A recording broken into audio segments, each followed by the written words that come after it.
15 વર્ષથી પાલેજમાં જૂના અને જાણીતા computer, laptop, CCTV camera service, printer repairing તેમજ નવા અને જૂના કોમ્પ્યુટર લે વેચ કરનાર.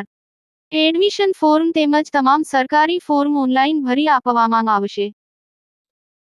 ભરૂચ એસઓજી પોલીસે અંકલેશ્વરની રાજપીપળા ચોકડી પાસે કોલ્ડ્રિંક દુકાન સામેથી ગાંજાનો જથ્થો ઝડપી પાડ્યો. ભરૂચ એસઓજીનો સ્ટાફ અંકલેશ્વર વિસ્તારમાં પેટ્રોલિંગમાં હતો તે દરમિયાન બાતમી મળી હતી કે અંકલેશ્વરની રાજપીપળા ચોકડી પાસેના અંબે ટ્રેડ સેન્ટર શોપિંગમાં આવેલ જય મુરલીધર કોલ્ડ્રિંક એન્ડ સોપારીના દુકાન આગળ એક ઈસમ ગાંજાનો જથ્થો લઈને ઊભો છે.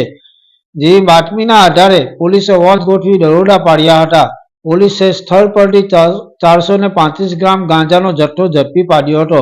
પોલીસે 2 લાખથી વધુનો ગાંજો અને મોપેડ મળી કુલ 2.70 લાખનો મુદ્દામાલ કબજે કર્યો હતો અને મીનાનગરમાં રહેતો આકાશ શ્રીરામ યાદવને ઝડપી પાડ્યો હતો. જ્યારે વિવેક ચૌહાણને પોલીસે વોન્ટેડ જાહેર કરી વધુ તપાસ હાથ ધરી છે. યાકુબ પટેલ, ભરૂચ.